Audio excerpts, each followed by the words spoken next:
Mais um episódio do Cerveja Pod, lembrando você que o nosso site é cervejapod.com e é através do nosso site que você consegue os acessos para assistir e ouvir todos os nossos episódios, tudo que a gente tem aqui no canal, e é tudo sobre cerveja, porque o nosso canal é especializado em cerveja. Muito bem, nós continuamos aqui com o João Saciloto do meu lado, aqui do outro lado nós temos o Edmilson, que é o nosso convidado. Já fizemos um episódio com o Edmilson que contou a história dele como pessoa, como profissional, que faz parte da história da cerveja no Brasil e até na Alemanha, hein, pelo jeito aí.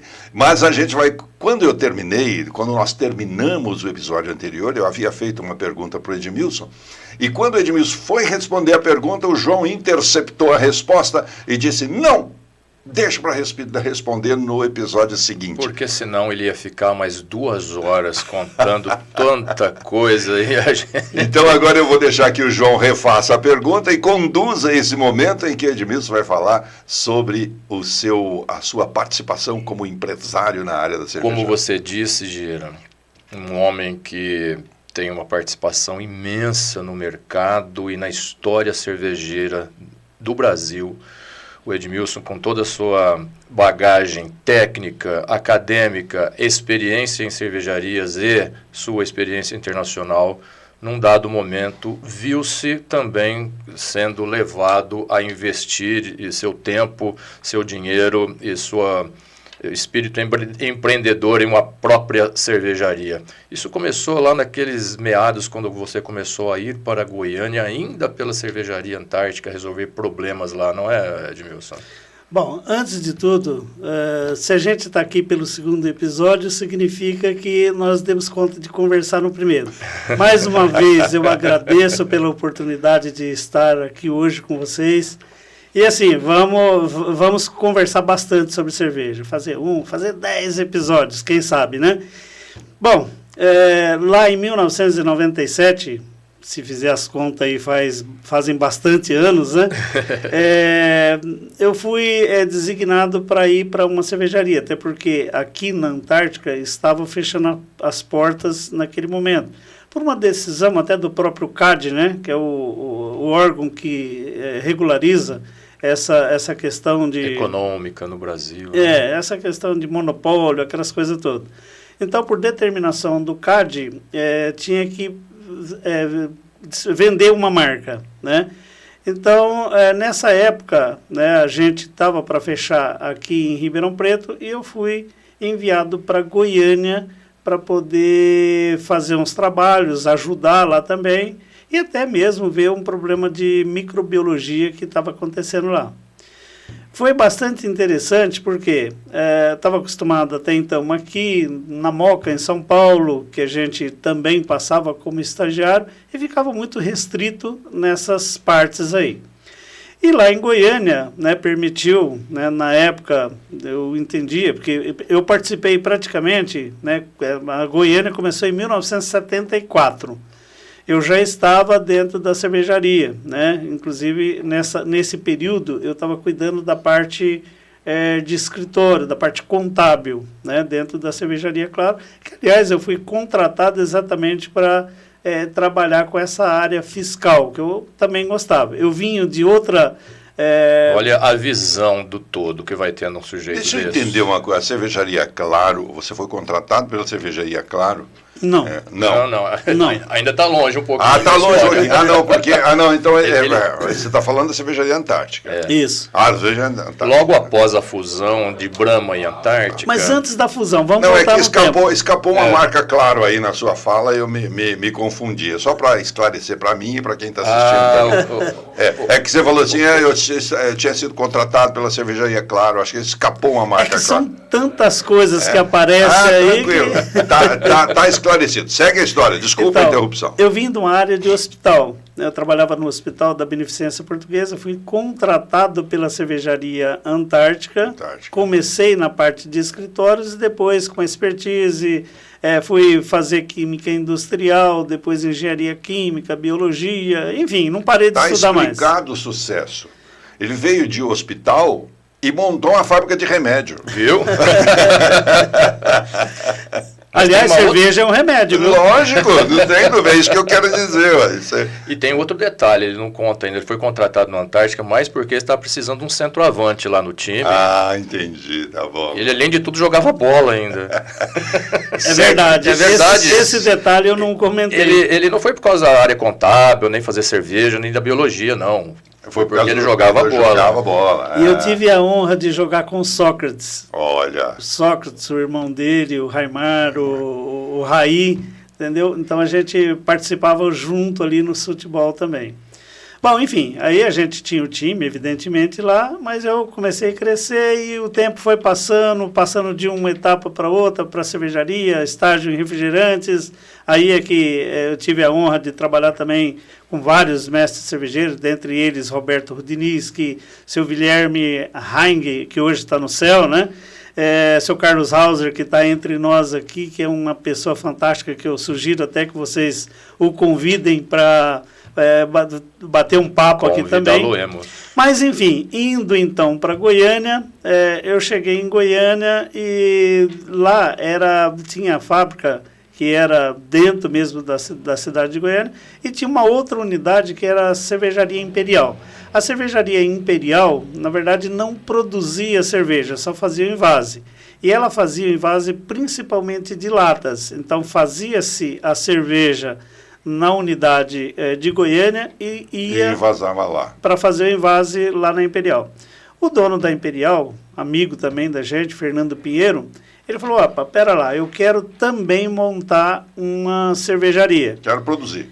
E aí é que entra a parte de fusão, que eu comecei a falar. Então, na fusão, o CAD, ele determinou que pelo menos 5 fábricas em cada uma das regiões deveriam ser vendidas, né? Aí teve algumas fábricas que foram da Brahma, outras que foram da Antártica, e essa de Camaçari, que foi comprada pelo Grupo Imperial, foi o Camilo lá para poder cuidar. E o Camilo falou, eu quero o Edmilson aqui para poder me ajudar. Bastante jovem naquela época, cheio de expertise, o futebol já tinha ficado para a segunda divisão. Mas lá eu tive também uma grande experiência com futebol. Por quê? Porque nós pegamos uma obra, não me lembro agora quantos dias que foi feita essa cervejaria, mas lá era uma grande cervejaria, uma cervejaria para 2.400.000 hectolitros. Era grande ali. Anuais, né? Então, bastante grande. Só para ter uma ideia, a tina, né, a cozinha era para 1.200 hectolitros, né?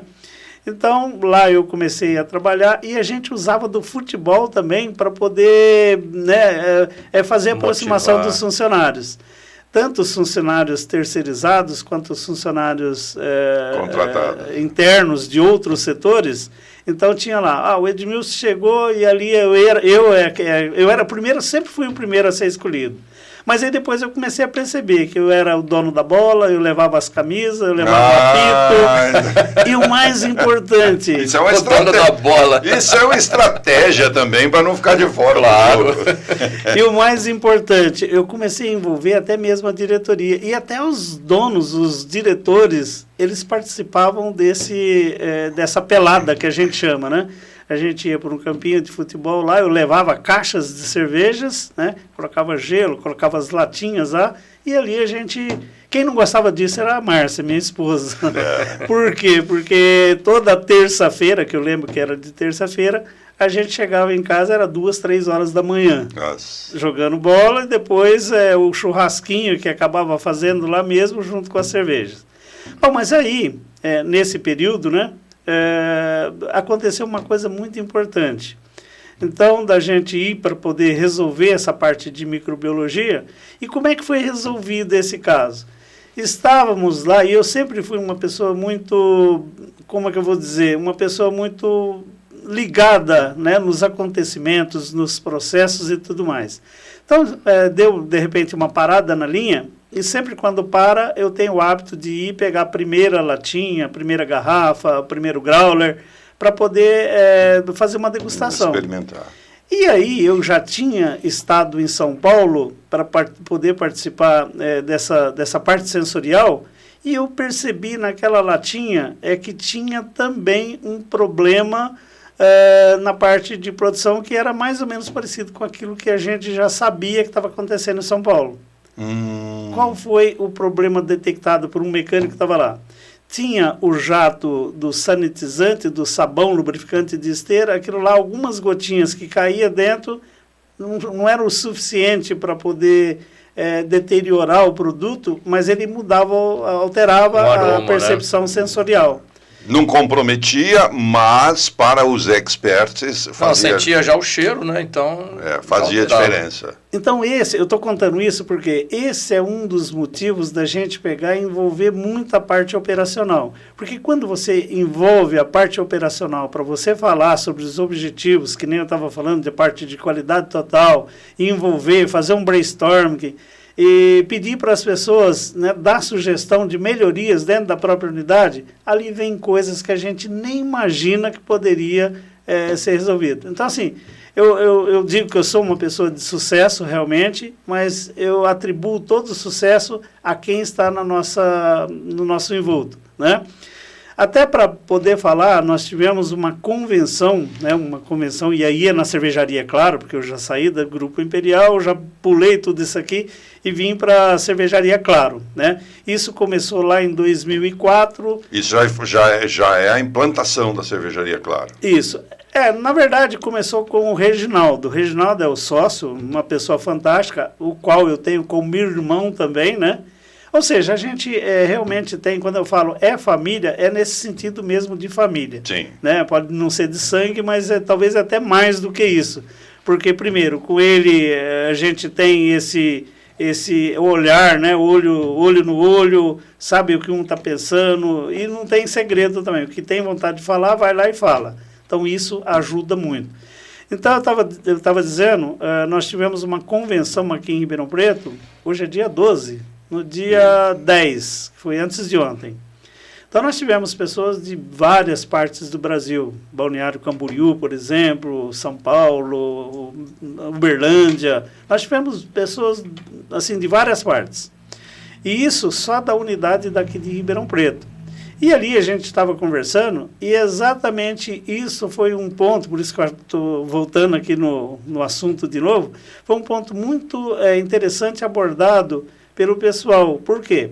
Primeiro, além de entender, né, quais são as matérias-primas, entender um pouquinho do processo, eles pedem muito para vir e aprender a ter aula com a gente.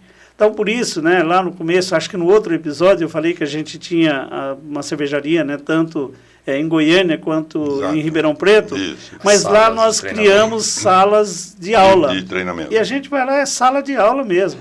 Tem o data show, que fica já tudo ali, a gente tem toda uma estrutura para poder falar dos assuntos. E o assunto, quem que escolhe? São eles. Dá para falar hoje sobre fermentação? Porque se a gente olhar a fermentação, o que acontece? O que é uma fermentação? É a gente pegar um micro-organismo, que por acaso no nosso ramo aqui de cerveja é a levedura. Né? Esse micro-organismo normalmente é um micro-organismo eucarionte, que tem as células, que tem todo o núcleo organizado. A partir daí a gente vê a levedura propriamente dita, um fungo. Então, trabalhando mais a levedura, a gente começa, eu tenho que fazer o quê? Eu tenho que pegar essa levedura, eu tenho que fazer com que ela vá fazer a fermentação. Então, eu tenho que pensar na comidinha para dar para ela. E qual é a comida? No nosso caso, existem várias matérias-primas, mas principalmente o malte. Então, a gente tem que partir de um princípio que, para ter uma boa comida, nós temos que fazer uma boa preparação. E qual é essa preparação? É a moagem. Se a gente faz uma boa moagem, e fazer uma boa moagem significa a gente ter frações, por exemplo, de cascas, frações de sêmulas grossas, de sêmulas finas, de pó de farinha. E a partir do momento que a gente começa a fazer toda essa mistura, a gente vai obter o produto lá para a levedura. Ponto. Então, a gente tem que ter a comida, a gente tem que ter o processo para poder fazer com que essa comida fique boa, mas nós temos que ter as meninas que fazem tudo isso. Tem que ter a comida e tem que ter alguém com fome, né? Que eu falo que é as minhas meninas, que são as leveduras. Então, ali... São os primeiros trabalhadores, né? São os primeiros funcionários da fábrica de Fazedores de cerveja, né? Mas ali o importante é que a gente tem que entender e tem que falar a linguagem dela. E qual é a linguagem dela? A gente dá primeiro uma boa comida, a gente dá a quantidade de células para poder fazer com que essa comida esteja compartilhada, né?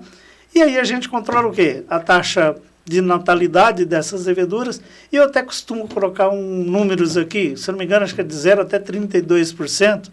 Zero. Zero não, né? De 7 até 30%, porque de 0 não tem fermentação. De 7 até 32% mais ou menos, então isso é a taxa de natalidade, de procriação, né, que as leveduras vão fazendo para poder ter e usar de boa forma essa comida. Então, para isso, a gente existe uma fase lager, uma fase log, né, na verdade, depois uma fase lag, e depois uma fase estacionária, onde a gente tem que ter o cuidado de fazer com que essas quantidades de levedura vá fazer o produto para nós. Então, por exemplo, se eu tenho um índice lá abaixo com 6%, significa que eu tenho um underpit, ou seja, não tem a quantidade de células que vai fazer todo o trabalho que precisa. E esse trabalho que precisa, também não precisa chegar a 32, que seja de 6 até 14, de 7 até 14, que é uma faixa boa. Então, é a gente controlar a natalidade, controlar o meio, que é através do pH, porque muitas das vezes a gente faz... Porque quem degrada, né, os ingredientes, as proteínas e tudo mais, são o quê? São as enzimas. Então, às vezes, a gente não dá a condição ideal para a enzima atuar, né? Então, a gente dando essas condições, aí é que a levedura vai fazer o papel dela. Nossa, gente. E de posse de toda essa informação toda na sua cabeça... Eu queria estar anotando isso aqui. Então, tudo isso daí está na sua cabeça, tocando grandes corporações como a Antártica, depois um período dentro de Ambev também. E como que você chegou... Como que alguém fala para você, resolve um problema aqui na minha panelinha e transforma aquelas panelinhas numa grande empresa, então, né? É isso que é a minha curiosidade, como é que chegou nesse ponto. Muito bem. Eu posso falar um pouquinho de outro produto que não a cerveja? Lógico. Eu fui recentemente até pelo pessoal da UNAERP, eles falaram, Edmilson, tem jeito de fazer cachaça um dia para a gente pegar e ensinar as pessoas como que faz isso? Porque eles estão fazendo um curso que está voltado para isso, então dá para a gente fazer isso? Falei, dá. O que a gente precisa? Da matéria-prima. Qual é a matéria-prima? É o caldo da cana. Ah, legal. Então vamos fazer isso? Vamos. Bom, aqui na nossa região não tem problema com o caldo da cana. Não tinha, né? Porque hoje, devido à queimada, já foi tudo embora. Depois dos incêndios, né? Pois é. Poxa vida. E aí, qual foi o primeiro desafio? Seria arrumar a cana. Então, nós arrumamos a cana, nós arrumamos um garapeiro, contratamos o garapeiro. Para moer, né? Ele veio, fizemos 5 litros de caldo, e com esse caldo nós colocamos para fermentar. Aí entra a levedura de novo. Tem que dar o time aqui para ela poder fazer esse processo aí.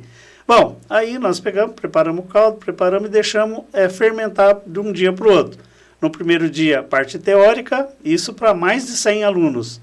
No segundo dia, a parte prática, a parte de destilação. Então, o desafio era, eu queria levar todo esse pessoal para dentro da cervejaria, até porque eu tenho um destilador lá também. Mas eles optaram de ficar na própria universidade. Na própria faculdade. Então eu falei, preciso então de destiladores. E aí foi colocado aqueles destiladores pequenininhos, né? De bancada mesmo, um condensador, um Liebig. Aqueles de vidro até, né? De vidro, exatamente. Então ali juntou-se a turma, eu tenho até fotos disso aí, foi bastante interessante.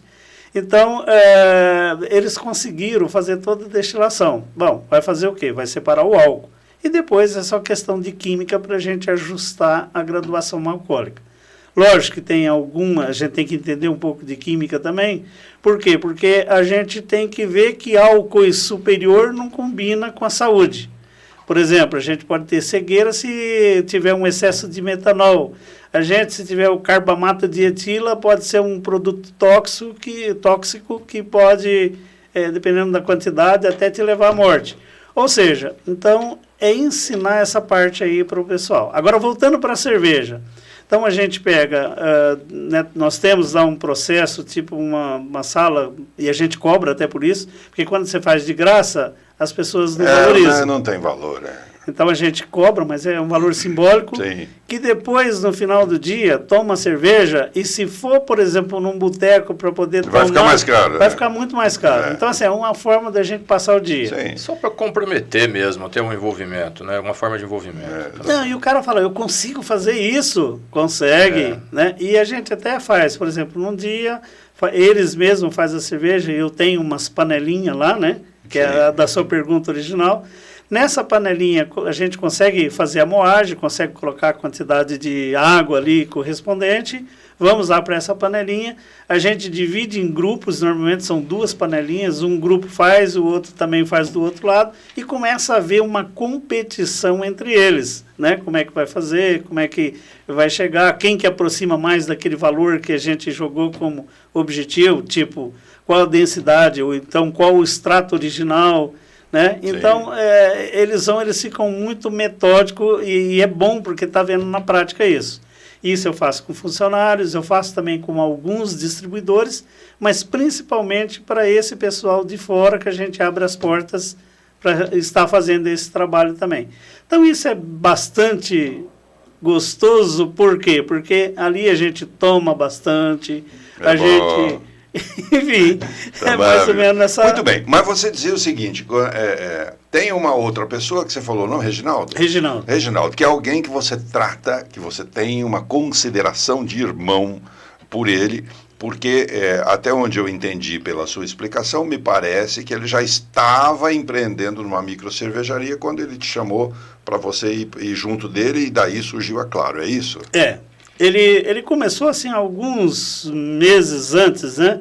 Nesse período que eu estava em Goiânia. Ele não é goiano, ele estava lá em Goiânia, em Goiás também, né? Fazendo um trabalho, inclusive a família dele é dona de supermercado e tudo mais, mas isso há bastante tempo. Sim. E aí ele já tinha montado lá uma microcervejaria. Muito pequenininha. E aí eu comecei a dar primeiro... consultoria, né?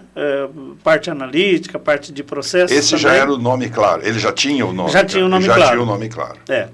E aí eu entrei nessa parte aí. Aí quando entramos, nós começamos a ampliar, começamos a fazer os próprios tanques, né? Porque nós criamos uma equipe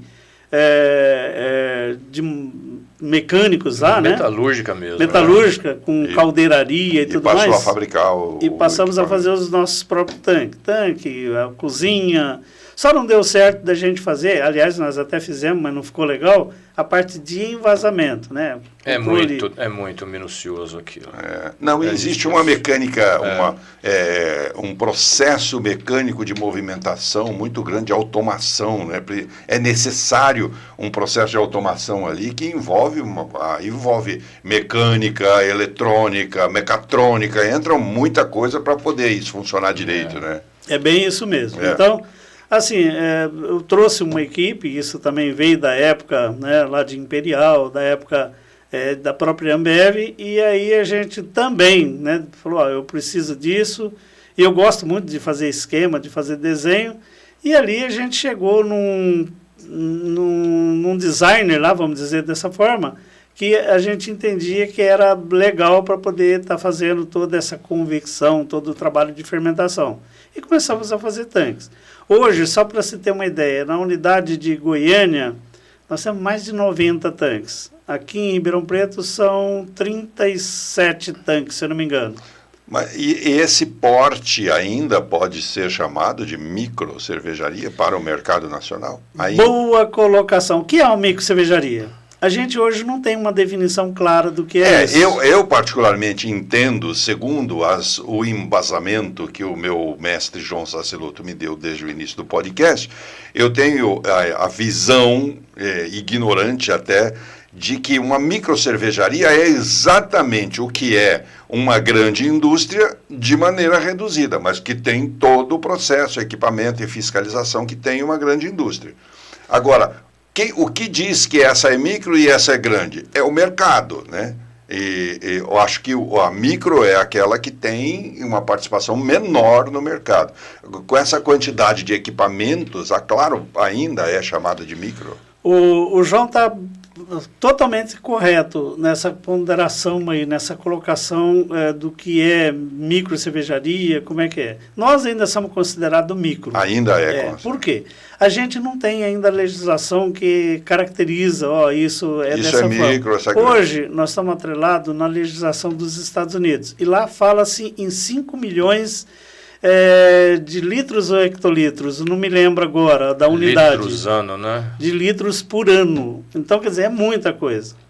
Então, existe um volume que caracteriza. Entendi. Existe uma tabela que diz que essa aqui é micro, aquela nos Estados Unidos e tem logicamente, isso. em termos de comparação, uma vez a gente falou, aquelas fábricas grandes que achei a palavra, ranking, né? O ranking. Quando nós passamos em alguma estrada e vemos aquelas fábricas de cerveja muito grandes, aqueles tanques enormes de aço inoxidável, a amostra, você tem uma ideia, um tanque só daquele de uma grande cervejaria já é do tamanho de uma nossa, né?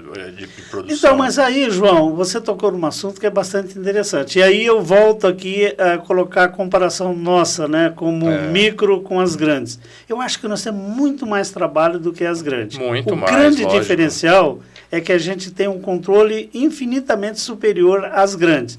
Quando eu falo controle, não é controle de, eu faço a parte de qualidade. Claro que não, né, nem estamos querendo comparar, porque as grandes, ela tem equipamento, tem instrumento, tem profissionais que fazem... Mas eu acho que também por isso tem mais trabalho, né? Porque você faz de uma forma, mas faz, né? De uma forma diferente, mas precisa fazer, porque segundo o João nos ensinou aqui, existe uma fiscalização que é a mesma fiscalização que hoje fiscaliza a Ambev, fiscaliza a Claro, fiscaliza a Boreal. A lei é a mesma para todo mundo, a regra é a mesma para todo mundo, não é isso? Por isso que eu falo que a gente aqui trabalha muito mais do que as outras, porque o Saciloto, ele não está lá só para ficar no lado gerencial, igual tem pessoas, por exemplo, no Ambev, que ele está lá sentado numa diretoria, numa cadeira corporativa e que ali saem as diretrizes. Sim. Não, aqui a gente tem que pegar, é meio que vender o almoço para comprar o jantar. Eu compreendo. Falta matéria-prima, falta isso, e a gente tem que estar negociando. Se você precisar ligar no financeiro, diz que um.